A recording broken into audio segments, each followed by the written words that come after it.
नमस्कार, DD news Rajasthan के इस विशेष कार्यक्रम में आप सभी का स्वागत है। मैं हूं आपके साथ विकास।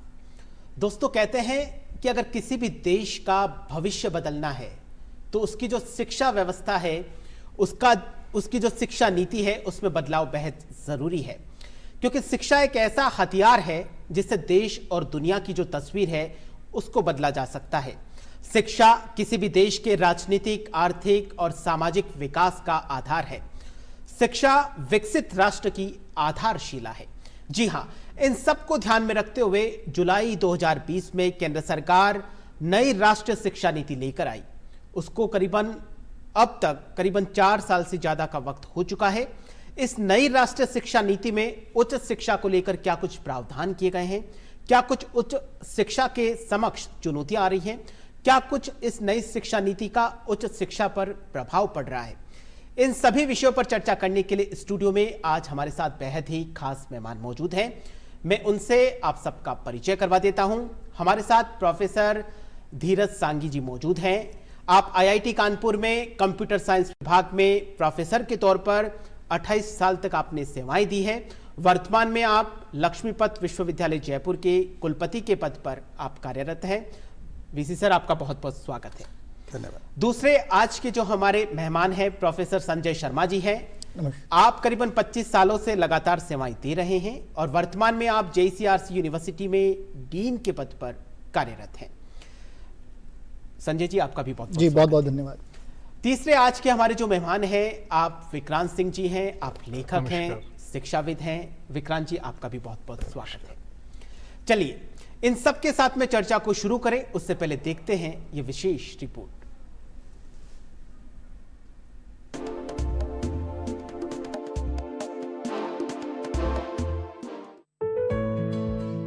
कहते हैं कि किसी भी देश के भविष्य को बदलना है तो उस देश की अपनी शिक्षा व्यवस्था और शिक्षा नीति में बदलाव करना जरूरी है। जी हाँ, इसी को देखते हुए और भारत के भविष्य को मजबूती देने के लिए केंद्र सरकार ने साल 2020 में 34 साल बाद शिक्षा नीति में बदलाव किया और नई राष्ट्रीय शिक्षा नीति लागू की। शिक्षा पूर्ण मानव क्षमता को प्राप्त करने, एक न्याय संगत और न्यायपूर्ण समाज के विकास और राष्ट्रीय विकास को बढ़ावा देने के लिए मूलभूत आवश्यकता है। नई राष्ट्रीय शिक्षा नीति में आधारभूत शिक्षा से लेकर उच्च शिक्षा तक कई महत्वपूर्ण क्रांतिकारी बदलाव किए गए हैं, जिनका प्रभाव दिखाई दे रहा है। प्रधानमंत्री नरेंद्र मोदी का कहना है कि नई राष्ट्रीय शिक्षा नीति आत्मनिर्भर भारत और विकसित भारत के निर्माण में अपनी महत्वपूर्ण भूमिका निभा रही है। लंबे समय तक शिक्षा का फोकस इसी बात पर रहा कि छात्रों को क्या पढ़ाया जाना चाहिए, लेकिन हमने फोकस इस बात पर भी शिफ्ट किया कि छात्र क्या सीखना चाहता है।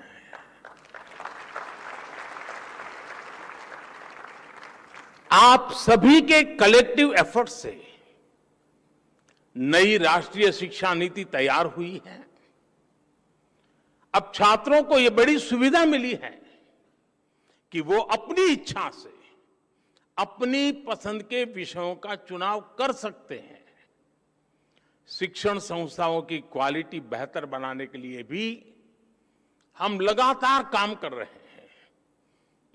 इन इंस्टीट्यूट्स को कॉम्पिटिटिव बनाने के लिए हम नेशनल इंस्टीट्यूशनल रैंकिंग फ्रेमवर्क लेकर आए हैं। इससे देश भर के इंस्टीट्यूशंस को एक मोटिवेशन मिल रहा है। हमने संस्थाओं की स्वायत्तता को क्वालिटी ऑफ एजुकेशन से भी जोड़ा है। जितना बेहतर संस्थाओं का प्रदर्शन होगा, उतनी ही उन्हें स्वायत्तता मिल रही है। साथियों, शिक्षा की फ्यूचरिस्टिक नीतियां और निर्णयों का परिणाम है कि आज इंडियन यूनिवर्सिटी की ग्लोबल पहचान बढ़ रही है। 2014 में क्यूएस वर्ल्ड रैंकिंग में केवल 12 इंडियन यूनिवर्सिटीज होती थी। 2014 में 12 यूनिवर्सिटीज, लेकिन आज ये संख्या 45 हो गई है। नई राष्ट्रीय शिक्षा नीति 21वीं शताब्दी की पहली शिक्षा नीति है, जिसका लक्ष्य हमारे देश के विकास के लिए अनिवार्य आवश्यकताओं को पूरा करना है, साथ ही भारत की परंपरा और सांस्कृतिक मूल्यों के आधार को बरकरार रखना है। शिक्षा की ये नई व्यवस्था मल्टी एंट्री व मल्टी एग्जिट वाली है। नई राष्ट्रीय शिक्षा नीति डिग्री केंद्रित न होकर स्किल्स बढ़ाने पर केंद्रित है और इंडिया को ग्लोबल इंडिया बनाने की ओर अग्रसर है। कुल मिलाकर ये नई राष्ट्रीय शिक्षा नीति आत्मनिर्भर भारत और विकसित भारत के निर्माण में अपनी महत्वपूर्ण भूमिका निभा रही है। साथ ही ये एक नए विश्वास और उम्मीद के साथ फिर से भारत को विश्व गुरु बनाने के लक्ष्य पर खरा उतर रही है। Bureau report, DD news, Jaipur.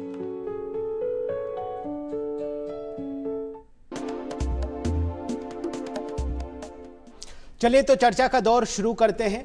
सांगी सर, सबसे पहले मैं आपके पास में आना चाहूंगा। 1986 के बाद में 2020 में नई राष्ट्रीय शिक्षा नीति आई। 34 साल बाद में नई राष्ट्रीय शिक्षा नीति आई है 2020 में, जो लागू भी हो चुकी है और करीबन 4 साल का वक्त भी गुजर चुका है। अब तक का जो नई राष्ट्रीय शिक्षा नीति का सफर है वो किस तरीके से देखते हैं और क्या कुछ महत्वपूर्ण बदलाव हुए हैं 1986 के बाद में, अगर चर्चा करी जाए? जी, तो एक तो 2020 में जब शिक्षा नीति आई है, ये बहुत ज़रूरी थी, क्योंकि 34 साल बहुत बड़ा समय होता है। हमारी टेक्नोलॉजी चेंज हो गई है, हमारे सामाजिक परिप्रेक्ष्य चेंज हो गया है, एस्पिरेशंस चेंज हो गए हैं, तो इसलिए बहुत ज़रूरी था कि एक नई नीति को लाया जाए। इस नई नीति में काफ़ी फ्लेक्सिबिलिटी दी गई है स्टूडेंट्स को। एक तो जो अभी आपने रिपोर्ट में ही बताया कि मल्टीपल एंट्री मल्टीपल एग्जिट, एक स्टूडेंट है 1 साल पढ़ सकता है, फिर छोड़ सकता है, फिर दूसरे कॉलेज में जाके दूसरा साल कर सकता है, फिर तीसरे कॉलेज में जाके तीसरा साल कर सकता है। इस तरीके की जो फ्लेक्सिबिलिटी है ये बहुत ज़रूरी है, क्योंकि हमारे परिप्रेक्ष्य में जो है बच्चों को कभी कभी बीच में जॉब के लिए या एंटरप्रेन्योरशिप के लिए छोड़ना पड़ सकता है अपने प्रोग्राम को, और वो मेरे को सबसे बड़ी फ्लेक्सिबिलिटी आज इस NEP 2020 में लगती है। और जो दूसरी एक बड़ी बात है कि हम लोकल लैंग्वेज में हायर एजुकेशन की बात पहली बार कर रहे हैं, वो भी एक बहुत बड़ी बात है, क्योंकि लोकल लैंग्वेज से बच्चा अच्छी तरह से सीख पाता है। और इसलिए, और अब देख रहे हैं पिछले 4 साल में बहुत सारे कॉलेजेस ने, जैसे नॉर्थ इंडिया में हिंदी में बीटेक के प्रोग्राम चल रहे हैं, महाराष्ट्र में मराठी में, और इस तरीके से, तो मेरे ख्याल से ये 2 बहुत बड़े चेंजेस हैं। जी बिल्कुल। इसी प्रश्न का जवाब मैं आपसे भी लेना चाहूंगा संजय जी। नई राष्ट्रीय शिक्षा नीति है जो उच्च शिक्षा में किस तरीके से अपनी महत्वपूर्ण भूमिका अदा कर रही है और कितनी जरूरत थी कि उच्च शिक्षा में भी नई राष्ट्रीय शिक्षा नीति है उसको लागू किया जाए? देखिए, जैसा प्रोफेसर सांघी ने अभी कहा कि एक लंबे समय के बाद ये परिवर्तन राष्ट्रीय शिक्षा में दिखाई दिया और इसकी महती आवश्यकता थी। तो अगर हम आज का परिप्रेक्ष्य देखें तो भारत में जो युवाओं की संख्या है वो विश्व में सर्वाधिक युवा भारत में हैं, और उनकी शिक्षा, उनके रोजगार और उनके व्यवसाय में उनको आगे बढ़ाने के लिए बहुत ज़रूरी था कि उनको स्किल सिखाया जाए, उनको स्किल बेस्ड शिक्षा दी जाए, ना कि डिग्री बेस्ड शिक्षा दी जाए। तो जैसा कि इस पूरे डॉक्यूमेंट में हम देखेंगे, हर दूसरे पैराग्राफ में ये जिक्र है कि किस तरह से विद्यार्थी को, छात्र को रोजगार उन्मुख बनाया जाए, कैसे स्किल उसको कोई सिखाया जाए, और उसके साथ साथ उसको 1 से अधिक कोर्सेज पढ़ने की भी सुविधा दी जाए। अभी ऐसा नहीं है कि किसी ने BA में एडमिशन ले लिया तो उसको BA कंप्लीट ही करना है, वो BA करे, BA अगर 1 साल बाद अगर छोड़ता है कुछ और कोर्स, म्यूजिक करना चाहता है, म्यूजिक करे, म्यूजिक कर लिया 1 साल, अगर उसको चाहता है इकोनॉमिक्स पढ़े तो वो इकोनॉमिक्स पढ़ सकता है। तो इस वजह से छात्रों को एक वाइड स्पेक्ट्रम मिलेगा, उनकी संभावनाएं बढ़ेंगी, उनके रोजगार बढ़ेंगे, प्लस सबसे बड़ी बात उनका आत्मविश्वास बढ़ेगा। आत्मविश्वास बढ़ेगा तो वो निसंदेह जिस भी क्षेत्र में आगे बढ़ेंगे वो दृढ़ता के साथ बढ़ेंगे। जी संजय जी। विक्रांत जी, इसी प्रश्न का जो उत्तर है वो आपसे भी लेना चाहूंगा। जो नई राष्ट्रीय शिक्षा नीति है, उच्च शिक्षा की बात करी जाए तो इसमें कितनी प्रभावी भूमिका अदा कर पा रही? विकास जी, देखिए, हम जिस विषय पे बात कर रहे हैं ना, वहाँ अभी मैं कुछ UGC चेयरपर्सन का इंटरव्यू देख रहा था, उसमें एक फैक्ट जान के मुझे बड़ा आश्चर्यचकित हुआ मैं। 32 करोड़ युवा उच्च शिक्षा से संबंधित हैं, जो उच्च शिक्षा के लिए एस्पिरेंट हैं भारत अपने के आप में अंदर। बहुत बड़ा रेशियो। अमेरिका की पॉपुलेशन लगभग 35 करोड़ के आसपास, और 32 करोड़ हमारे पास युवा हैं जो उच्च शिक्षा के लिए प्रयासरत हैं या उच्च शिक्षा में कर रहे हैं। तो एक बहुत बड़े विषय पर हम आज डिस्कस करने के लिए बैठे हैं। डिमांड एंड सप्लाई का एक इम्बेलेंस हमारे यहाँ शिक्षा व्यवस्था में था। भारत के अंदर लगभग 49,000 विदेशी छात्र पढ़ने के लिए आते हैं, और भारत से 10 लाख छात्र शिक्षा ग्रहण करने के लिए बाहर जाते हैं। एक बहुत बड़ा गैप वहाँ पे क्रिएट हो जाता है।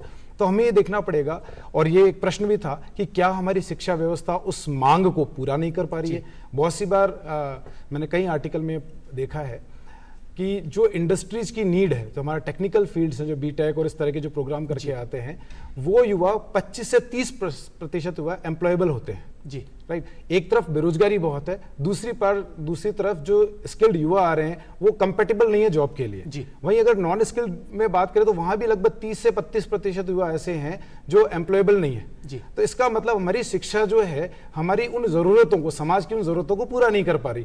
तो 34 साल के बाद, और दुनिया बहुत बदल गई है। 1986 के अंदर इंटरनेट नहीं था, स्मार्टफोन नहीं था, 1986 में रोबोटिक्स नहीं था, 1986 में आर्टिफिशियल इंटेलिजेंस नहीं था, स्पेस टूरिज्म नहीं था, जेनेटिक इंजीनियरिंग नहीं थी। आज वो सब कुछ है। तो उस बदलते परिवेश के अंदर शिक्षा नीति को बदलना बड़ा अवश्यंभावी है, और ये बहुत अच्छा प्रयास है। जी बिल्कुल, बहुत अच्छा प्रयास है। और आपने एक बहुत ही गंभीर प्रश्न उठाया है जिसका आंसर मैं सांगी सर आपसे लेना चाहूंगा। अब तक जो शिक्षा व्यवस्था थी वो डिग्री केंद्रित थी। डिग्री मिल गई, डिग्री लेके हम बाजार में, मार्केट में घूमते रहते थे, नौकरी नहीं मिलती थी क्योंकि हमारे पास में स्किल्स नहीं था। लेकिन जो नई राष्ट्रीय शिक्षा नीति आई है उसमें स्किल्स के ऊपर ज्यादा फोकस किया गया है। स्किल्स पे फोकस जो है किया गया है वो बहुत अच्छी बात है जी। लेकिन जो पहले प्रॉब्लम थी वो मेरे ख्याल से स्किल्स की कमी की नहीं थी जी पहले जो प्रॉब्लम थी वो ये थी कि बच्चे पढ़ ही नहीं रहे थे। जी। आप जो है पहले 10 साल पहले किसी ने डिग्री ली है, क्या वो उस चीज़ को बता सकता है जो उसने सीखा है? प्रॉब्लम वहाँ पे थी ना। स्किल्स की प्रॉब्लम कहाँ पे आती है?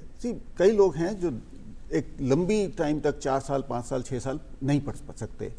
उन लोगों को स्किल्स देने की ज़रूरत है। 10वीं के बाद आपने ITI कर लिया या 12वीं के बाद आपने 1-2 साल का डिप्लोमा कुछ कर लिया और एक जॉब आपको जल्दी चाहिए।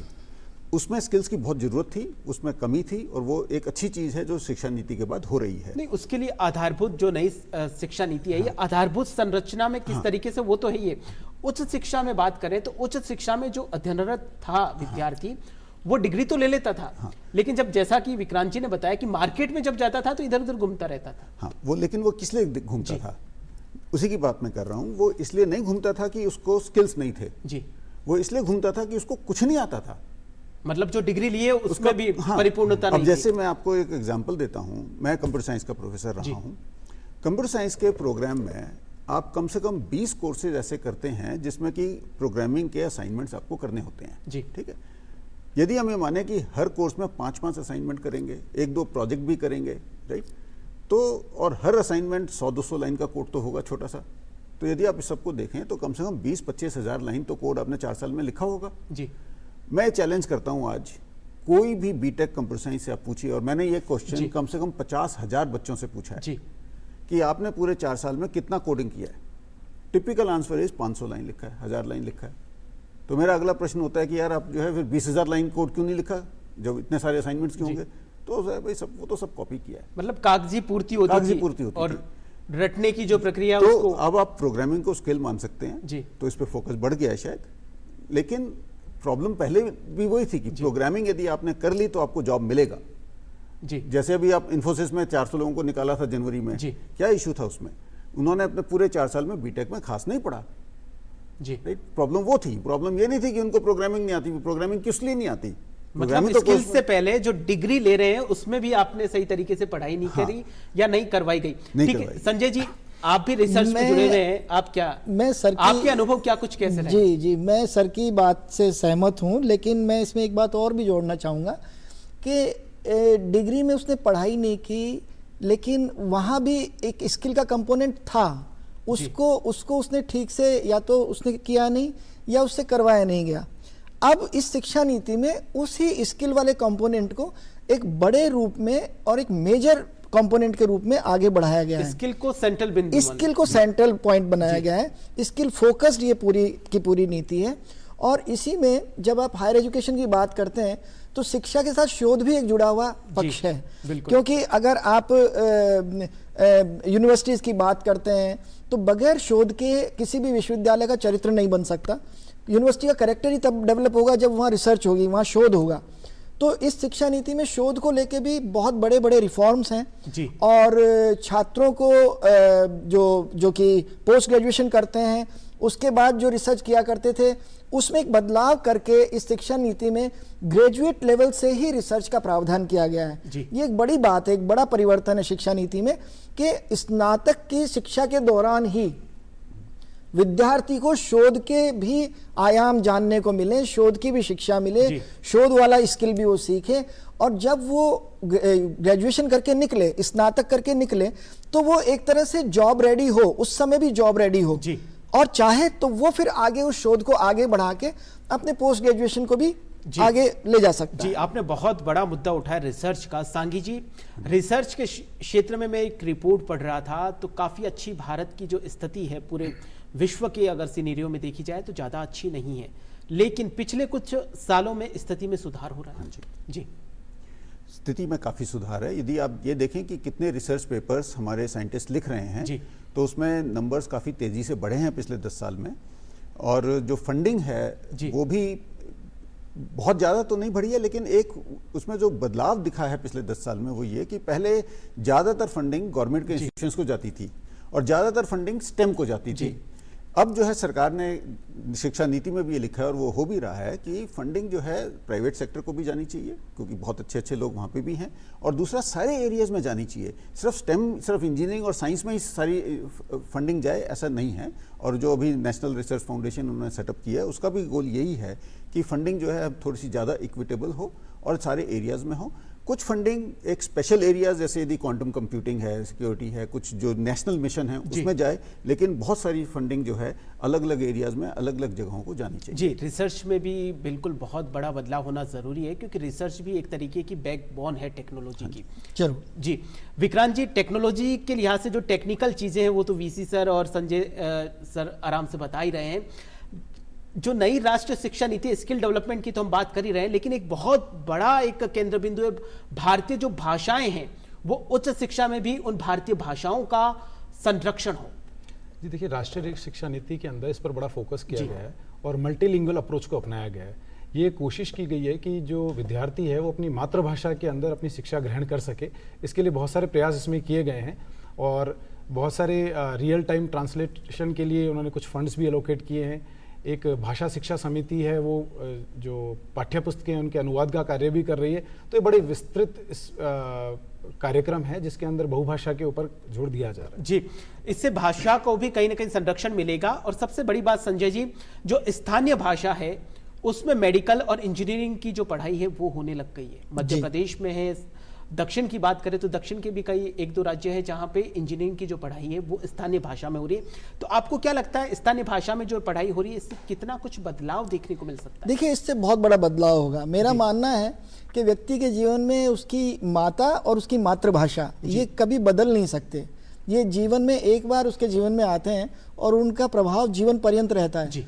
तो अगर मातृभाषा में, अपनी भाषा में शिक्षा अगर व्यक्ति को मिले, विद्यार्थी को मिले, तो उसके समझने की, उसको ग्रहण करने की और उसको अप्लाई करने की उसकी जो कैपेबिलिटी है वो कैपेसिटी बिल्डिंग उसकी बहुत तेजी से होगी और वो ज़्यादा अच्छा अपने क्षेत्र में कर पाएगा बनिस्बत इसके कि वो किसी और भाषा में ट्रांसलेट करके अपने विचारों को प्रकट करे। उससे अच्छा है वो अपनी मातृभाषा में, अपनी बोलचाल की भाषा में बात करे, पढ़े, समझे और आगे बढ़े। निश्चित रूप से आपके साथ में एक प्रश्न आप अगला ये भी पूछ सकते हैं कि ग्लोबलाइजेशन के दौर में अपनी भाषा के साथ वो कैसे compete करेगा, विश्व स्तर पे कैसे compete करेगा। तो विश्व स्तर पे compete करने के लिए भाषा एक ऐसी चीज़ है जो कभी भी सीखी जा सकती है। आप किसी भी भाषा को, चाहे वो फ्रेंच हो, जर्मन हो, जापानीज हो, प्रोफेसर सांगी मुझसे एग्री करेंगे कि बहुत सारी यूनिवर्सिटीज़ में लैंग्वेजेस के सर्टिफिकेट कोर्स चलते हैं। आप डिफरेंट लैंग्वेज किसी भी समय सीख सकते हैं और उसमें प्रवीणता हासिल कर सकते हैं। लेकिन मुख्य बात है कि अपनी भाषा में पूरी शिक्षा जब बच्चा लेता है तो उसकी प्रामाणिकता और उसका आत्मविश्वास और उसकी जो अप्लाई करने की उसकी क्षमता है वो निश्चित रूप से बढ़ती है। जी, इसी प्रश्न का आंसर सांगी जी से भी ले लेते हैं। सांगी जी, क्या लगता है आपको मातृभाषा में, क्योंकि आप लंबे समय से प्रोफेसर भी रहे हैं, अभी कुलपति भी हैं, तो क्या लगता है मातृभाषा में जो ये प्रभाव क्या कुछ पड़ रहा है? जब इंजीनियरिंग जैसी टफ पढ़ाई मानी जाती है, तो उसको जो बच्चे के लिहाज से इंजीनियरिंग की जो टफ पढ़ाई है या फिर मेडिकल की जो पढ़ाई है, उसको मातृभाषा में जब वो पढ़ेगा तो कितना कुछ सरल होगा सिलेबस उसके लिए? मेरे ख्याल से बच्चे के लिए सरल होगा कि वो अपनी मातृभाषा में पढ़ रहा है। शुरू में देखिए, कोई भी नई चीज़ आप शुरू करते हैं थोड़ी सी दिक्कतें आती हैं, जैसे आज की डेट में सब लैंग्वेजेस में सारी बुक्स नहीं होंगी। वो काफ़ी बड़ा प्रोग्राम एक चल रहा है AICTE के द्वारा कि सारी बुक्स को ट्रांसलेट किया जाए अपनी सारी लैंग्वेजेस में, तो वो शुरू में 1-2 साल 3 साल में हो जाएगा सब कुछ। लेकिन जैसा संजय जी ने भी कहा कि लैंग्वेजेस सीख सकते हैं आप यदि हिंदी में अपना बीटेक कर रहे हैं और कल को आपको यदि फ्रेंच कंपनी में काम करना है, तो सिर्फ आपको उतनी फ्रेंच सीखनी है कि आप थोड़ा सा कम्युनिकेट कर सकें, और वो हर बच्चे में उतनी क्षमता होती है। तो हमको ये देखने के लिए कि भाई इंग्लिश नहीं आएगी तो पूरे वर्ल्ड में क्या करेगा, वो सीख लेगा लैंग्वेज। जी बिल्कुल, मतलब कहने का मतलब उसको टाइम भी कम लगेगा। जिस सिलेबस की तैयारी वो कर रहा है, जिसमें इंजीनियरिंग में हो चाहे मेडिकल में हो, उसको सीखने में भी काफी आसानी रहेगी। और मेडिकल में तो पर्टिकुलरली यदि वो जो है लोकल लैंग्वेज में पेशेंट से बात कर सकता है अच्छी तरह से, उसके सारे सिम्टम्स समझ सकता है, तो बहुत प्रभावी, काफी अच्छा प्रभाव देखने को मिलेगा। संजय जी, इसमें सबसे बड़ा प्रावधान है कि पहले अगर कोई फर्स्ट ईयर में है और उसकी किसी कारणवश पढ़ाई छूट जाती थी और वो कॉलेज छोड़ देता था, फिर वापस से 3-4 साल बाद में जब पढ़ाई करता था तो उसको वापस से अपनी जो पढ़ाई है वो फर्स्ट ईयर से स्टार्ट करनी पड़ती थी जी। लेकिन इसमें फर्स्ट ईयर में अगर आप फर्स्ट ईयर में आपको सर्टिफिकेट कोर्स मिलेगा, सेकंड ईयर में डिप्लोमा है, थर्ड ईयर में डिग्री है और फोर्थ ईयर में रिसर्च है जी। मल्टीपल एंट्री है, मल्टीपल एग्जिट सिस्टम इसमें लागू किया गया है। इसका क्या कुछ प्रभाव पड़ता हुआ आपको नजर आ रहा है? देखिए, ये जो प्रावधान है, ये अगर मैं इसके लिए शब्द कहूँ, ये सबसे अधिक क्रांतिकारी प्रावधान है भारतीय शिक्षा के पॉइंट ऑफ व्यू से, कि आपको विद्यार्थी को आप हर स्टेज पे उसको उसकी योग्यता के अनुसार रोजगार का अवसर दे रहे हैं। अगर उसने 1 साल पढ़ाई की, आपने उसको सर्टिफिकेट दे दिया, उसके योग्य उस समय जो अवसर होगा वो उसको ले लेगा। किसी भी वजह से वो डिसकंटिन्यू करता है, पारिवारिक परिवेश हो सकता है, कोई और मजबूरी हो सकती कोई है, भी स्थिति हो लेकिन ये नहीं होगा कि उसने फर्स्ट ईयर पढ़ा और उसका फर्स्ट ईयर वो जाया चला गया, उसको सर्टिफिकेट दिया, उसके बेसिस पे वो जो भी रोजगार उसको मिलेगा वो उसको करेगा। मतलब उम्मीद जो है वो जिंदा यस, उम्मीद जिंदा रहेगी, प्लस उस विद्यार्थी में पढ़ने की जो भूख है वो भी जागृत रहेगी। उसको ये भी रहेगा कि मुझे सर्टिफिकेट करने से ये रोजगार मिल गया, जब भी मुझे समय मिलेगा मैं इसको डिप्लोमा में बदलूंगा, डिप्लोमा कर लिया तो अब मैं जब भी करूंगा इसको मैं डिग्री में बदलूंगा। तो विद्यार्थी में एक उत्साह, एक जागरूकता और निश्चित रूप से रोजगार की जो कहते हैं ना बेरोजगारी बहुत है, उसका भी एक समाधान ये है कि विद्यार्थी को आप इतना ऐसा एक डिग्री, क्योंकि भारत के परिवेश में आज भी हम जितनी भी बड़ी बड़ी बातें करें, आज भी डिग्री जरूर देखी जाती है, तो उसके हाथ में आप एक कागज देके भेज रहे हैं, चाहे वो सर्टिफिकेट हो, चाहे डिप्लोमा हो, चाहे डिग्री हो, और वो उसके अनुसार जो योग्यता वो रखेगा वैसा उसको रोजगार मिलेगा। बिल्कुल। तो ये बहुत क्रांतिकारी एक प्रावधान है और जिसका मुझे लगता है कि बहुत खुले दिल से पूरे देश ने स्वागत किया है। जी बिल्कुल, खुले दिल से पूरे देश ने स्वागत किया है। विक्रांत जी, पूरे देश की जो अगर युवाओं की संख्या देखी जाए तो 40 करोड़ के आसपास युवा हैं और जाहिर सी बात है युवाओं को काफी संघर्ष का सामना करना पड़ता है। उस संघर्ष के माहौल में जैसा कि संजय जी ने बताया, मल्टीपल जो एग्जिट है, मल्टीपल एंट्री है, ये किस तरीके से युवाओं को जो वर्तमान परिप्रेक्ष्य है उसको देखते हुए कितनी महत्वपूर्ण भूमिका? विकास जी, देखिए अपने यहाँ अभी भी करियर को लेकर के बहुत ज़्यादा अवेयरनेस नहीं होती। जब बच्चा 11th-12th में आता है तो सब्जेक्ट चूज़ करने में जो टीचर्स कहते हैं वो सब्जेक्ट चूज़ कर लेता है। 12th के बाद भी जब वो आता है तो उसे प्रॉपर करियर काउंसलिंग नहीं मिलती। बहुत सी बार अपने पीयर प्रेशर में इधर उधर से कुछ जानकारी इकट्ठा करके किसी कोर्स को ज्वाइन कर लेता है। 6 मंथ और 1 ईयर के बाद लगता है कि नहीं, मेरा इसमें इंटरेस्ट नहीं है, या उसे किसी और कोर्स के बारे में पता चल जाता है। तो अभी तक क्या होता था कि उसने 1 साल 2 साल अगर वहाँ व्यतीत कर दिए हैं और अगर वो अपना स्विच कर रहा है तो वो उसका समय जो है वो बेकार हो गया, वो व्यर्थ हो गया। लेकिन अब मल्टीपल एंट्री, मल्टीपल एग्जिट के अंदर ये एक बहुत बड़ा अच्छी चीज़ है कि वो अगर जब चाहे उसकी रुचि के अनुसार वो अपना कोर्स चेंज कर सकता है और उसके हिसाब से अपनी शिक्षा को आगे बढ़ा सकता है। ये उसे एक बहुत बड़ा एक्सपोजर भी देती है, उसे डिफरेंट फील्ड का जो एक्सपीरियंस है वो भी वो एक साथ पे कलेक्ट कर सकता है। जी बिल्कुल, बहुत अच्छा बताया आपने सांगी जी। मैं इसी प्रश्न का आपसे आंसर लेना चाहूँगा कि किसी बच्चे को आईआईटी में कोई एडमिशन लिया है आईआईटी में, लेकिन उसकी ह्यूमैनिटीज़ के जो सब्जेक्ट है उसमें भी उसकी रुचि है। तो नई शिक्षा नीति में ये भी प्रावधान किया गया है कि आप सिर्फ इंजीनियरिंग कर रहे हैं तो सिर्फ इंजीनियरिंग, अगर आपका मन है इंजीनियरिंग के अलावा भी आपको किसी और सब्जेक्ट में रुचि है तो उसको भी पढ़ सकते हैं। इसके लिए जितने भी IITs है वहाँ पे सब सेंटर की भी व्यवस्था की गई है। यूनिवर्सिटीज़ हैं या फिर कॉलेज है, उनमें भी ऐसे सेंटर बनाए गए हैं जो मुख्य धारा की जो पढ़ाई है उसके साथ साथ आपको अन्य धाराओं में अगर जाना है तो उसमें भी जा सकते हैं। बिल्कुल जी। तो IITs में जो अंडर ग्रेजुएट प्रोग्राम्स हैं, बीटेक है, उसमें कुछ कोर्सेज ह्यूमैनिटीज़ और सोशल साइंस के हमेशा से होते थे, और कुछ जो है ओपन इलेक्टिव्स के नाम से कोर्सेज होते हैं जिसमें आप ह्यूमैनिटीज़ के कोर्सेज ले सकते हैं। सब IITs में ह्यूमैनिटीज़ और सोशल साइंस का एक स्ट्रॉन्ग डिपार्टमेंट है, और इसलिए जो है वो काफ़ी ब्रॉड बेस्ड एजुकेशन वहाँ मिल सकती है। लेकिन एक जो और प्रावधान अभी NEP में किया गया है वो ये कि आप 2 डिग्रीज में साइमल्टेनियसली एनरोल कर सकते हैं। एक ही साल में 2 डिग्री ले सकते हैं, राइट? एक ऑनलाइन डिग्री और एक नॉर्मल डिग्री। तो यदि आप IIT में कर रहे हैं और आपको लगता है कि मेरे को इंग्लिश लिटरेचर में और कुछ पढ़ना है, तो आप एक BA English literature through online आप उसमें एडमिशन ले सकते हैं और वो साथ साथ कर सकते हैं। जी, मतलब तो आपकी क्षमता होनी चाहिए। आपकी क्षमता होनी चाहिए। सरकार ने तो सारे रास्ते खोल रखे हैं। बिल्कुल जी। हमारे साथ में राजस्थान यूनिवर्सिटी की जो कुलपति हैं प्रोफेसर अल्पना कटीजा जी, वो हमारे साथ जुड़ चुकी हैं। DD न्यूज के साथ उन्होंने खास बातचीत की है और उन्होंने क्या कुछ कहा है, आइए अल्पना कटीजा जी की तरफ रुख करते हैं।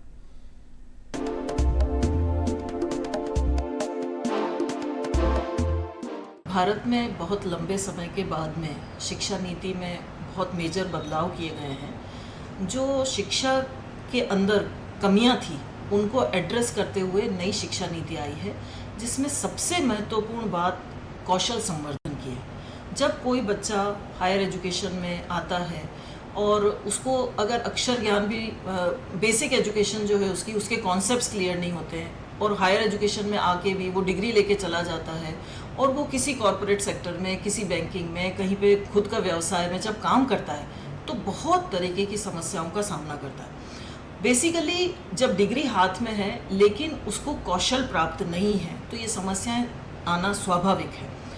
इस समस्या का जो एड्रेस किया गया है वो शिक्षा नीति के अंदर इंडस्ट्री एकेडमिया इंटरेक्शन, इंटर्नशिप्स, कौशल को किस तरीके से बच्चों में विकसित किया जाए, बिना उसके कहीं पर भी वो स्वरोजगार प्राप्त नहीं कर सकता है, वो अपना पर्सनालिटी उसकी पूरी तरह होलिस्टिक डेवलपमेंट नहीं हो सकता है। ये एक चीज़ है। उसके अलावा हमारे यहाँ पर हायर एजुकेशन में बहुत वाटर टाइट कंपार्टमेंट्स थे। कोई बच्चा अगर आर्ट्स ह्यूमैनिटीज़ पढ़ने वाला है तो वो फिज़िक्स नहीं पढ़ सकता, फिज़िक्स पढ़ने वाला है तो वो म्यूज़िक में रुचि हो तो वो नहीं पढ़ सकता। तो ये मल्टी डिसिप्लिनरिटी की बहुत ज़रूरत थी।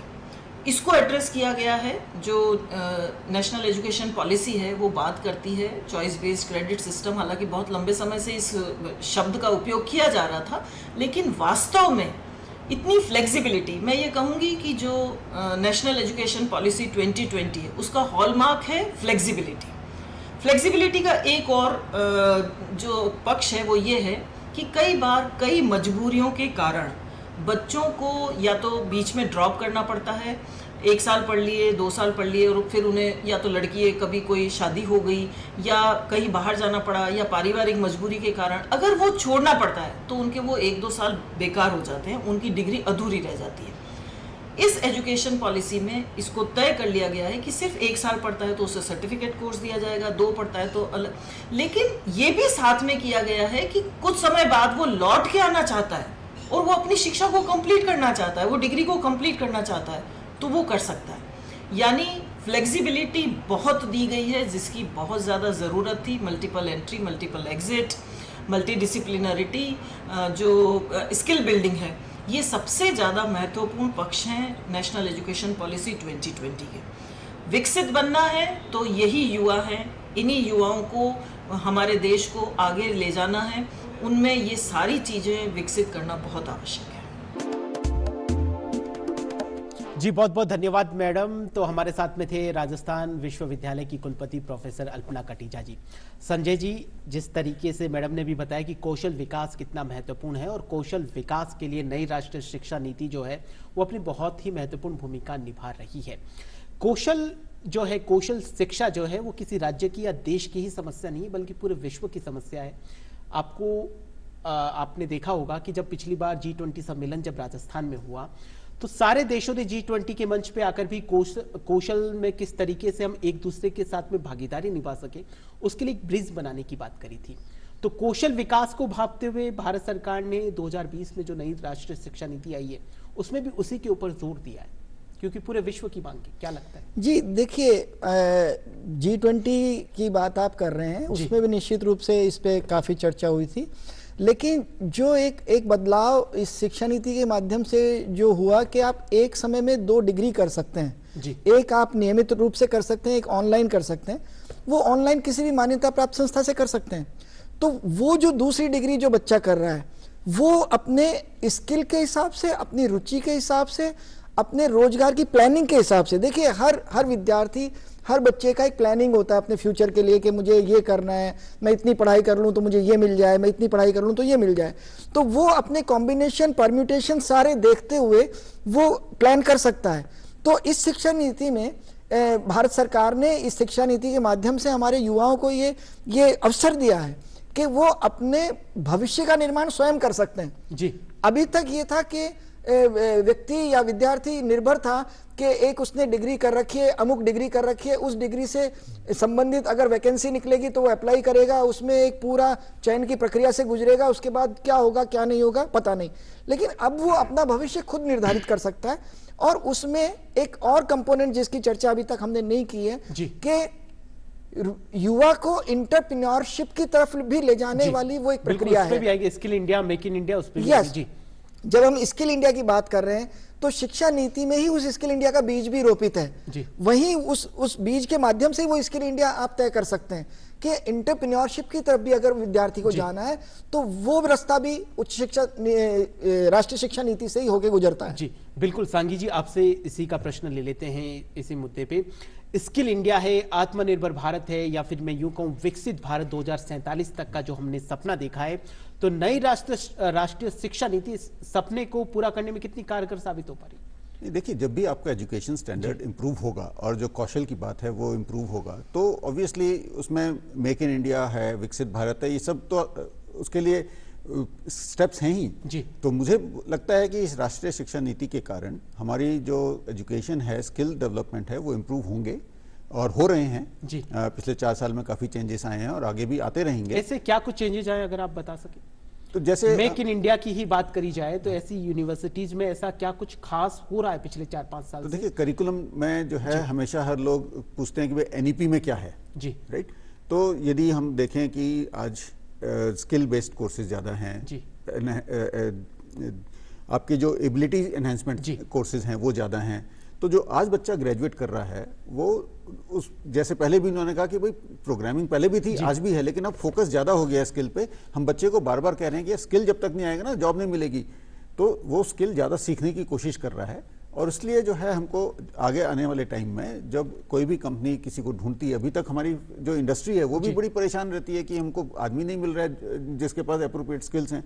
लेकिन अब जब ये पहले बैचेस गुजरेंगे और आने वाले टाइम में इंडस्ट्री को जब जरूरत होगी तो मेरे ख्याल से तो उनको ज़्यादा आसानी होगी अच्छे आदमियों को ढूंढने में और हायर करने में। क्या है इसमें मैं एक चीज़ जोड़ना चाहूँगा जो प्रोफेसर सांगी साहब कह रहे हैं कि अभी हाल ही के वर्षों में एक बड़ा परिवर्तन विश्वविद्यालयों में और बड़े इंस्टीट्यूशंस में आया है कि उन्होंने अपने इंक्यूबेशन सेंटर्स डेवलप किए हैं जी। जो एक बात बार बार आती है कि इंडस्ट्री एकेडमिया में गैप है, इंडस्ट्री को जो चाहिए वो एकेडमिक्स में तैयार नहीं हो रहा है, इंडस्ट्री को अपनी सेपरेट ट्रेनिंग करनी होती है। तो बहुत सारे विश्वविद्यालयों में अपने इंक्यूबेशन सेंटर्स डेवलप किए हैं, अपने इनोवेशन सेंटर्स डेवलप किए हैं जहां बच्चों को इंडस्ट्री रेडी बनाया जा रहा है, इंडस्ट्री के हिसाब से उनकी ट्रेनिंग हो रही है। मतलब अब तक ये होता था कि अगर कोई बच्चा इंडस्ट्री में जाता था तो इंडस्ट्री अपने हिसाब से पहले ट्रेनिंग देती थी। जी। और उससे क्या हो रहा है, देखिए आप सोचिए अगर किसी इंडस्ट्री ने किसी बच्चे को लिया फिर वो उसकी ट्रेनिंग पे पैसा खर्च करें, फिर वो उसको अपने लायक बनाए, फिर उसको काम दें, ये उस पूरे प्रक्रिया को इन्होंने शिक्षा नीति के माध्यम से खत्म किया है। अब विश्वविद्यालय स्तर पे या महाविद्यालय स्तर पे बच्चे को वो स्किल सिखाए जा रहे हैं। इंडस्ट्री में क्या नई टेक्निक चल रही है उस टेक्निक के हिसाब से पाठ्यक्रम तय किए जा रहे हैं। मैं आपसे एक चीज यहाँ शेयर करना चाहूंगा कि बहुत सारे विश्वविद्यालयों में जो कि राष्ट्रीय शिक्षा नीति को इम्प्लीमेंट कर रहे हैं वो भी या अन्य विश्वविद्यालय भी, उनमें अब पाठ्यक्रम जब तय होते हैं, पाठ्यक्रम जब बनाए जाते हैं, तो बकायदा उस कमेटी में इंडस्ट्री के एक्सपर्ट भी होते हैं जी। और इंडस्ट्री के एक्सपर्ट बताते हैं कि इंडस्ट्री में क्या चल रहा है, वो चीज आप पाठ्यक्रम में डालिए जी। और ये सब चीजें मिलके प्लस इंक्यूबेशन सेंटर मिलके हम बच्चे को रोजगार के लिए पूर्णतः तैयार कर रहे हैं। जी बिल्कुल। और निश्चित रूप से जब हमारा युवा रोजगार के लिए तैयार होगा तो निश्चित रूप से वो आगे बढ़ेगा तो देश आगे बढ़ेगा। और जिस विकसित भारत की हम बात कर रहे हैं कि 2047 तक वो हो जाए, मुझे लगता है वो उससे पहले भी अचीव हो सकता है अगर हम इस प्रक्रिया से चलें। जी बिल्कुल, काफी अच्छी उम्मीद है कि 2047 से पहले ही हम विकसित हो जाएं, तो इससे अच्छी बात और कोई हो नहीं सकती। सांगी जी, एक वक्त था जब हम कॉलेज में जो पढ़ते थे, किसी इंजीनियरिंग की अगर बात करी जाए, लेकिन जब हकीकत के धरातल पर या किसी इंडस्ट्री में जाते थे तो जो पढ़ते थे उनमें जो मशीनों के बारे में पढ़ा गया है वो हाईटेक हो चुकी होती थी, क्योंकि हमारा जो सिलेबस था वो उसके आधार पे या उसके अकॉर्डिंगली अपडेट नहीं हो रहा था। अब क्या कुछ हुआ है नई राष्ट्रीय शिक्षा नीति में? क्या वही सिलेबस है, वही पढ़ रहे हैं जो हमें इंडस्ट्री में जिसका फेस करना पड़ेगा? जिससे देखिए कुछ हद तक ये आपकी बात सही है कि लेकिन जो आपने मशीन्स की बात की जी, यदि मेरे को एक बहुत महंगी मशीन पे काम करना है इंडस्ट्री के अंदर, वो महंगी मशीन यूनिवर्सिटी में जरूरी नहीं है कि मैं ला पाऊं जी, राइट। लेकिन नई शिक्षा नीति में नहीं, उस टेक्नोलॉजी के बारे में तो बात टेक्नोलॉजी के बारे में थ्योरेटिकली मैं पढ़ा सकता हूं, लेकिन इसमें जो अच्छी बात है वो ये है कि उसके बाद मैं समर इंटर्नशिप कर सकता हूं, पूरे सेमेस्टर की इंटर्नशिप कर सकता पहले हूं। कई सालों तक सिलेबस जो है वो भी अपडेट नहीं होता था। आजकल तो उसमें आजकल सिलेबस बिल्कुल रिव्यू सिस्टम भी है। हाँ, हम हर साल सिलेबस इंप्रूव करते हैं। तो यदि ऐसा कुछ टेक्नोलॉजी है भी जो मेरे यूनिवर्सिटी में नहीं ला सकता मैं, तो मैं थ्योरेटिकल स्टडी यूनिवर्सिटी में करा के फिर उसको इंटर्नशिप के जरिए उसको मैं वो एजुकेशन दे सकता हूं। और इवन थ्योरेटिकल थोड़ा सा हम उसको प्रैक्टिकल की तरफ इसलिए ले जा सकते हैं कि मैं इंडस्ट्री से किसी आदमी को लाके कह सकता हूं कि आप कोर्स पढ़ाइए, तो वो भी बिना मशीन के शायद इतना अच्छा नहीं काम कर पाएगा, लेकिन कम से कम थ्योरेटिकल नॉलेज बेटर होगी, इंडस्ट्री के जैसी होगी, और फिर इंटर्नशिप में मैं उसको जो है सही में उस मशीन पे काम कराने को दे सकता हूं। मतलब लैब को भी उस हाई लेवल के हिसाब से डेवलप किया जा रहा है, जैसा कि संजय जी ने बताया कि इंक्यूबेशन सेंटर बनाए गए। विक्रांत जी, आपके पास मैं आना चाहूंगा। शिक्षा का मतलब होता है जो भीतर की शक्तियां हैं उनको पहचानना, और ना सिर्फ पहचानना बल्कि उनको बाहर भी निकालना। क्या लगता है जो नई राष्ट्रीय शिक्षा नीति है उसका जो उद्देश्य है वो अपने आप में कितना कुछ परिपूर्ण हो रहा है? मूल उद्देश्य जो नई शिक्षा नीति का है वो है मौलिकता का विकास करना। अभी हो क्या गया था, पहले बहुत सारे बैरियर्स थे, है ना, जैसे डिसिप्लिनरी बैरियर्स थे कि आर्ट्स में तो आपको ये सब्जेक्ट पढ़ने होंगे, साइंस में तो ये सब्जेक्ट पढ़ने होंगे, कॉमर्स में तो ये सब्जेक्ट पढ़ने होंगे। अब इस तरह के बैरियर्स हट रहे हैं, एक परसेप्शन बन जाता है। हाँ, ये उन्मुक्त बना रहे हैं कि आपको ज्ञान चाहिए ना, ज्ञान के लिए कोई बैरियर नहीं है। मैं उसे कहूंगा कि ये डेमोक्रेटाइजेशन ऑफ नॉलेज है, ज्ञान का लोकतंत्रीकरण है। अगर आपके अंदर ज्ञान की चाह है तो आप आइए और आपका स्वागत, और हर तरह से आपको फैसिलिटीज वहां पे दी जा रही है कि आप जब चाहें, आप चाहे 2 डिग्री साथ में कर लीजिए, आप मल्टीपल एग्जिट और मल्टीपल एंट्री सिस्टम का उपयोग कर लीजिए, तो जहां आपको जो भी लेना आप लीजिए। और साथ ही साथ उनको एम्पावर करने के लिए, जैसा कि प्रोफेसर संजय ने बताया कि वहाँ पे इंक्यूबेशन सेंटर्स है, वहाँ पे स्टार्टअप कल्चर्स को बहुत प्रमोट किया जा रहा है, एंटरप्रेन्योरशिप स्पिरिट जो है उसको बढ़ावा दिया जा रहा है, आईपीआर की नॉलेज उनको दी जा रही है, इंटेलेक्चुअल प्रॉपर्टी राइट्स की। इसके अलावा गवर्नमेंट की स्कीम, सब्सिडीज, इंडस्ट्रियल नीड्स क्या है, ये सब भी इंक्यूबेशन सेंटर में उनको बच्चों को बताया जाता है। तो मुझे लगता है कि उनको जीवनोपयोगी जो शिक्षा है उसको देने में राष्ट्रीय शिक्षा नीति बड़ी महत्वपूर्ण है। साथ ही साथ जो 2047 में विकसित भारत का संकल्प है और जो हम विश्व गुरु बनने की कल्पना करते हैं, उसके अंदर अभी हम डेमोग्राफिक डिविडेंड की सिचुएशन में हैं। हमारा पॉपुलेशन का एक बहुत बड़ा भाग ऐसा है जो युवा है। अगर हमने इसको सही समय रहते इसको ज्ञान दिया, इसको इक्विप्ड किया, इसको स्किल्ड बना दिया, तो ये हमारे लिए एक एसेट बन जाएगा। और अगर ऐसा नहीं हुआ तो हो सकता है कि हमारे लिए एक लायबिलिटी बन जाए। तो मुझे लगता है एक सही समय के ऊपर एक सही निर्णय लिया गया है ताकि भारत फिर अपने पैरों पर खड़ा हो सके और समर्थ भारत की हम जो कल्पना देखते हैं वो पूरी हो सके। बिल्कुल, आपने बिल्कुल सही कहा कि सही समय पर सही निर्णय हुआ है, क्योंकि प्रधानमंत्री नरेंद्र मोदी जी का भी कहना है कि यही समय है और सही समय है। संजय जी, आपके पास मैं आना चाहूंगा। जिस तरीके से भारत की जो वैदिक संस्कृति है, या फिर यूं कहूं जो वैदिक इतिहास है, काफी समृद्ध है। हमने आर्यभट्ट जी को पढ़ा है, हमने भास्कराचार्य जी को भी पढ़ा है। उन्होंने अपनी जो लैंग्वेज थी, संस्कृत कहूं, संस्कृत भाषा में सब कुछ, उस वक्त वैदिक संस्कृत ही चलती थी, तो उसमें उन्होंने उस समय अंतरिक्ष विज्ञान की वो रहस्य उजागर किए। और आज एक तर्क ये भी दिया जाता है कि अगर आपको स्थानीय भाषा में अगर पढ़ाया जाएगा तो हो सकता है हम जो ग्लोबल मार्केट है उसमें उसको कम्पीट नहीं कर पाए।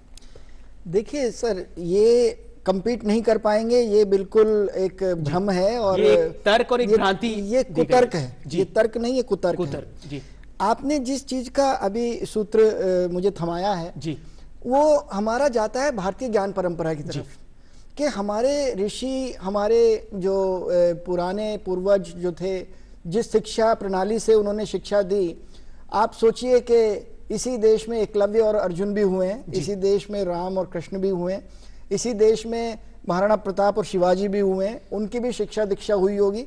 वो जो शिक्षा दीक्षा का जो एक प्रचलन था, एक प्रक्रिया थी, वो हमारी भारतीय ज्ञान परंपरा थी और उसका कॉपीराइट भारत के पास है।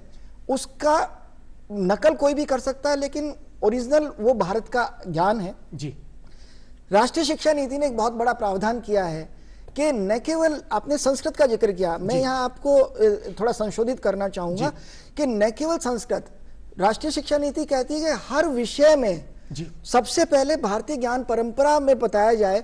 अगर आप इकोनॉमिक्स पढ़ा रहे हैं, आप लेटेस्ट इकोनॉमिक्स पढ़ा रहे हैं, उससे पहले आप पढ़ाइए कि चाणक्य का अर्थशास्त्र क्या है, चाणक्य ने अर्थशास्त्र में क्या किया, उसके बाद आप लेटेस्ट इकोनॉमिक्स पढ़ाइए। आप मैथमेटिक्स पढ़ा रहे हैं, आप पहले वैदिक मैथमेटिक्स पढ़ाइए, उसके बाद लेटेस्ट मैथमेटिक्स पढ़ाइए। हर विषय को हम पहले हमारी प्रामाणिक और अपनी भारतीय संस्कृति से, सभ्यता से, इतिहास से जो हमारी ज्ञान परंपरा आ रही है उससे जोड़ें और उसके बाद लेटेस्ट नॉलेज से उसको लिंक हमें करें। हमारी पहले जड़ों की तरफ जाना पड़ेगा। जी, अपनी जड़ों की तरफ जाएं।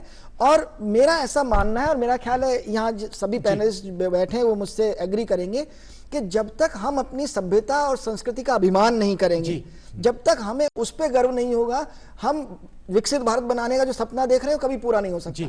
क्योंकि विकसित भारत तभी बनेगा जब हम भारतीय परंपराओं का, भारतीय साहित्य का, संस्कृति का और ज्ञान का सम्मान करेंगे और उस पर गर्व करेंगे। जी बिल्कुल, हर भारतीय को अपनी भारतीय जो भारत की जो संस्कृति है उसके ऊपर तो गर्व है, ये गौरव भी है, हमारा भारत हमारा गौरव है। भारत की जो संस्कृति वो अपने आप में इतनी समृद्धशाली है कि वो खुद अपने आप में पूरा विश्व अध्ययन करने के लिए भारत आता है। और एक विक्रांत जी, एक दौर था, हालांकि हम अभी भी उस दौर की तरफ बढ़ते जा रहे हैं, जब भारत विश्व गुरु कहलाता था और भारत में विदेशों से लोग पढ़ने के लिए यहां पर आते थे, और उसी दौर को वापस लेकर आना है, उसी को दृष्टिगत रखते हुए नई राष्ट्रीय शिक्षा नीति लाई गई है। जी बिल्कुल, तक्षशिला, विक्रमशिला, नालंदा, इन सब के नाम हमने सुने ही हैं। और उस वक्त, उस समय में, आज से 2000 साल पहले वो एक प्रतिष्ठित विश्वविद्यालय हुआ करते थे।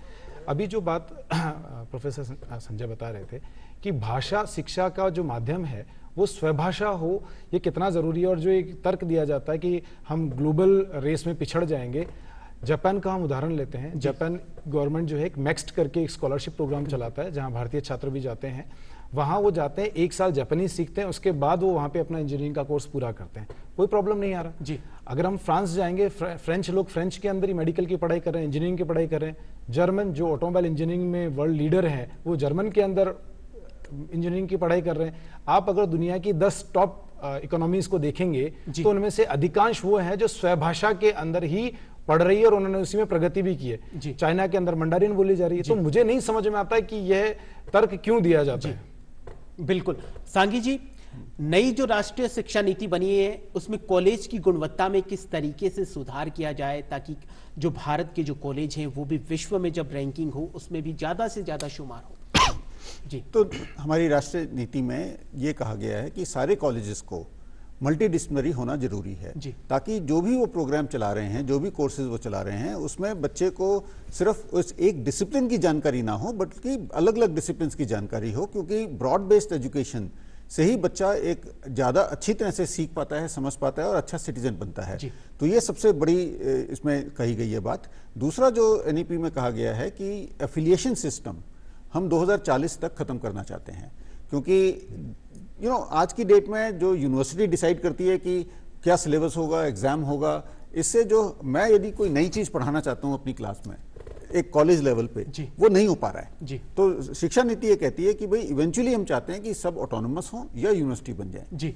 उससे जो है हर एक को ये राइट होगा कि मैं लेटेस्ट चीज़ अपने क्लास में पढ़ा सकूं, क्योंकि एक बड़ी यूनिवर्सिटी जिसमें 400-500 कॉलेजेस हैं, 800 कॉलेजेस हैं, उसका करिकुलम चेंज करना आसान नहीं है। उसमें सालों लग जाते हैं कुछ छोटा मोटा चेंज करने के लिए भी। तो आई थिंक ये जो है, इससे हमारी जो क्वालिटी ऑफ एजुकेशन है कॉलेजेस में, वो बहुत इंप्रूव होने वाली है। बिल्कुल इंप्रूव होगी।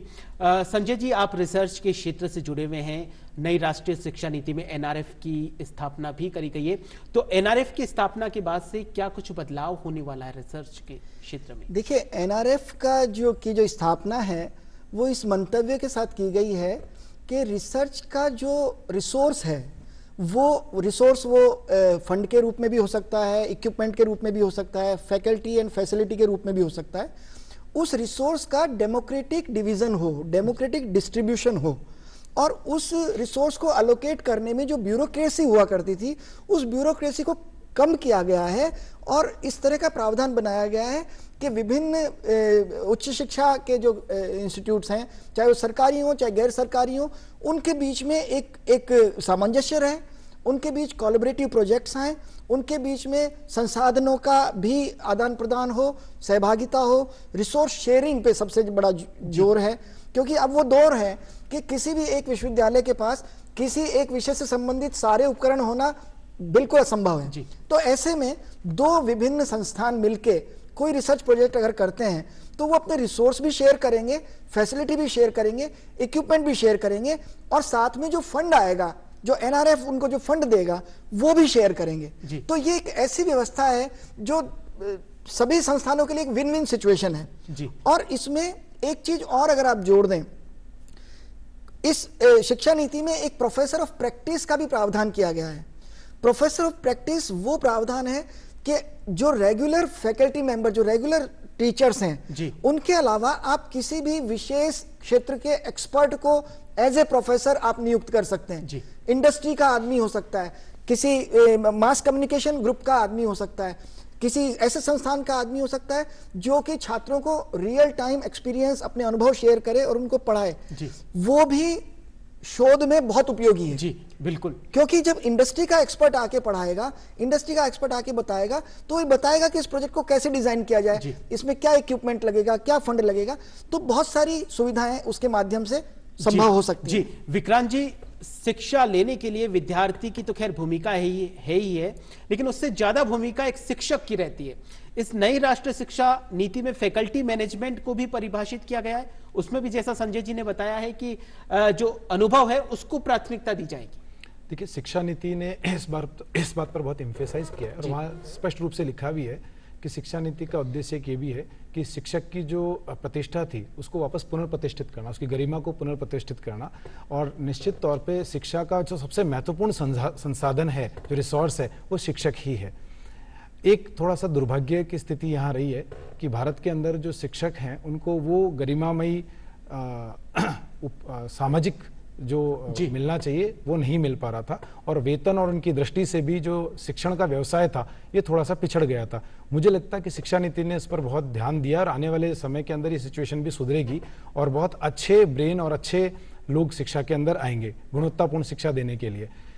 वहीं शिक्षक को एम्पावर करने के लिए जो टीचर्स ट्रेनिंग प्रोग्राम है वो भी काफ़ी कुछ शुरू किए हैं। एक Malviya mission of teachers training भी शुरू किया गया है, जिसके अंदर एनईपी कंप्लायंस जो टीचिंग पेडागोजी है, मेथोडोलॉजी है, वो किस तरह से इम्प्रूव हो, इसके लिए भी कार्य किया जा रहा है। जी सांगी जी, अभी प्रधानमंत्री नरेंद्र मोदी जी ने जिस तरीके से कहा कि पहले जो विद्यार्थी को जो शिक्षा दी जाती थी उसके हिसाब से विद्यार्थी को शिक्षा लेनी पड़ती थी, लेकिन अब नई राष्ट्रीय शिक्षा नीति में यह है विद्यार्थी क्या चाहता है उसके अनुरूप हम शिक्षा की व्यवस्था करेंगे, उसके अनुरूप हम जो शिक्षा का मॉडल है उसको बनाएंगे। बिल्कुल, मेरे ख्याल से ये हमेशा शुरू से ही होना चाहिए था, क्योंकि यदि मैं एक पर्टिकुलर सब्जेक्ट पढ़ना चाहता हूं, लेकिन देश में क्या था कि टेम्पलेट्स फिक्स थे। जैसा पहले भी कहा कि भाई यदि आप आर्ट्स कर रहे हैं तो यही कोर्सेज कर सकते हैं, कॉमर्स कर रहे हैं तो यही कोर्सेज कर सकते हैं। तो अभी जो मल्टीडिसिप्लिनरी की बात की है कि भाई जो भी मैं करना चाहता हूँ, एक मेजर डिसिप्लिन हो सकता है जो कि मैं अपने रोजगार की तरफ देखते हुए करूँ, लेकिन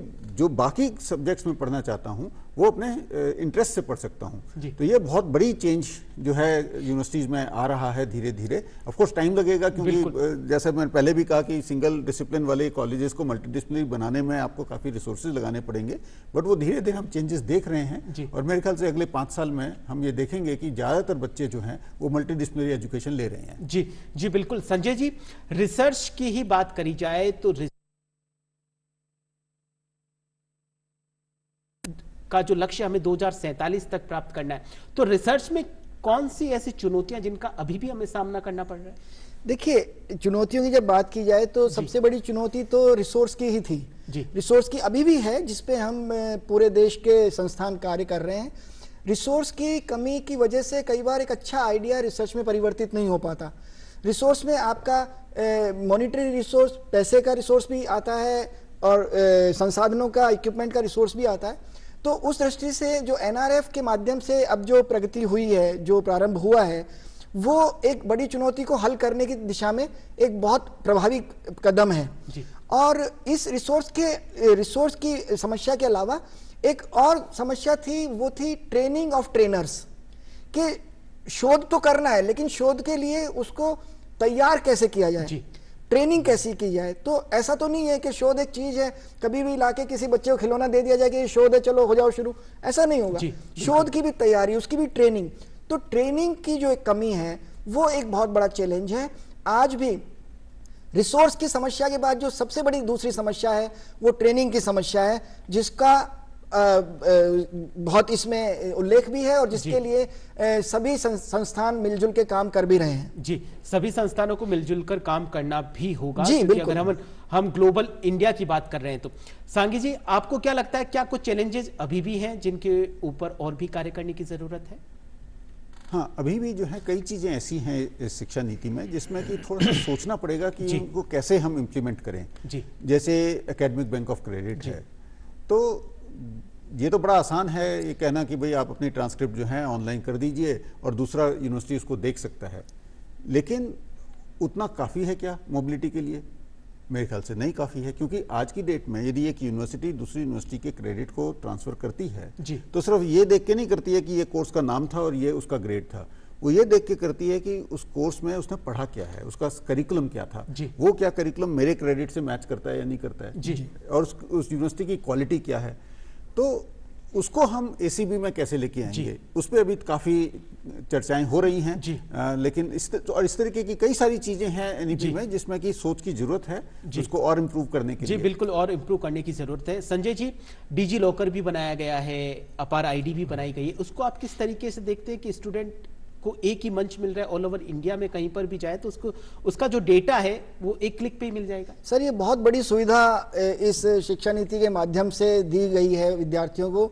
डिजी लॉकर और अपार आईडी जो है वो ठीक वैसा ही है जैसा हमारा आधार कार्ड नंबर है। विद्यार्थी का एक अकाउंट क्रिएट हो गया। वो विद्यार्थी किसी भी शिक्षण संस्था में जाए, कोई भी कोर्स करे, उसके जो क्रेडिट ट्रांसफर की जो समस्या अभी जो सांगी साहब ने इंगित की है वो बहुत स्मूथली हो जाएगी जब उसकी आइडेंटिटी फिक्स हो गई। एक आधार कार्ड जिस तरह से आपको पूरे देश में, दुनिया में आपकी पहचान है, उसी तरह से ये जो अपार आईडी है ये उस विद्यार्थी की पहचान है।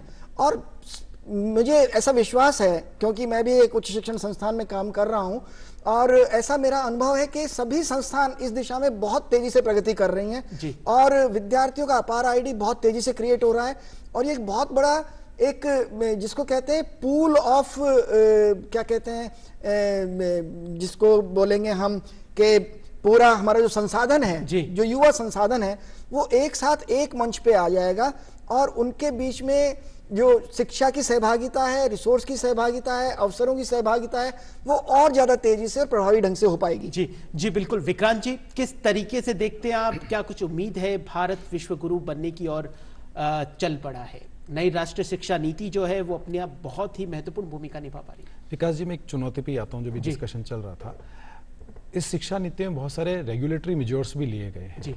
हमारे यहाँ क्या है कि शिक्षा बहुत अभी विकेंद्रित सा ढांचा है, सेंट्रल यूनिवर्सिटीज़ हैं, स्टेट यूनिवर्सिटी हैं, प्राइवेट यूनिवर्सिटीज़ हैं, डीम्ड यूनिवर्सिटीज़ हैं, ऑटोनोमस कॉलेज हैं, बहुत विकेंद्रित सा है, यूजीसी है, AICTE है।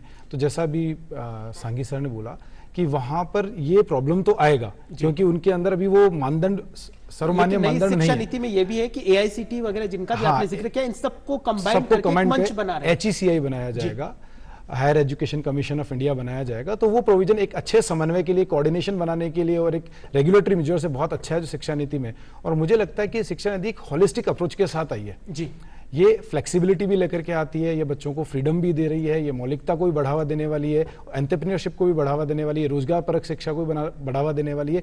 वो सारी चीजें जो अब तक हम अपने करियर के अंदर सोचते आए थे कि शिक्षा व्यवस्था में ये रिजिडिटी क्यों है, ऐसा क्यों है, उन सबके उत्तर ये शिक्षा नीति देती। तो मुझे पूरा विश्वास है कि आने वाले समय में शिक्षा नीति भारत के परिदृश्य को बदलेगी और युवा चेतना को एक बहुत उत्पादक रूप दे पाएगी। जी सांगी जी, अंतिम प्रश्न जल्दी से जवाब चाहूंगा, भारत का भविष्य नई राष्ट्रीय शिक्षा नीति से किस तरीके से देखते हैं? भविष्य तो बहुत उज्जवल है जी। जब भी आप इंप्रूव करेंगे एजुकेशन, जैसा आपने शुरू में ही कहा था कि यदि आपको किसी देश को चेंज करना है तो उसकी एजुकेशन को इंप्रूव करना चाहिए, और ये राष्ट्रीय शिक्षा नीति डेफिनेटली हमारे एजुकेशन को चेंज करने वाली है, इंप्रूव करने वाली है, और भारत का भविष्य बहुत उज्जवल है। जी बिल्कुल, भारत का जो भविष्य है वो काफी उज्जवल है, और ये कहा भी गया है और ये पूरा विश्व मान भी रहा है कि 21वीं सदी जो है वो भारत की है। नई राष्ट्रीय शिक्षा नीति से उम्मीदों का सूरज निकल चुका है, अज्ञानता और अशिक्षा का जो अंधेरा है वो मिटने जा रहा है। सर, आज आप तीनों इस प्रोग्राम में पधारे और इतनी सरलता के साथ, सहजता के साथ अपने विचार साझा किए। आप तीनों का बहुत बहुत धन्यवाद। धन्यवाद। धन्यवाद। डीडी न्यूज राजस्थान के आज के इस विशेष कार्यक्रम में फिलहाल के लिए इतना ही। आप देखते रहिए आपका अपना news channel DD news Rajasthan. नमस्कार।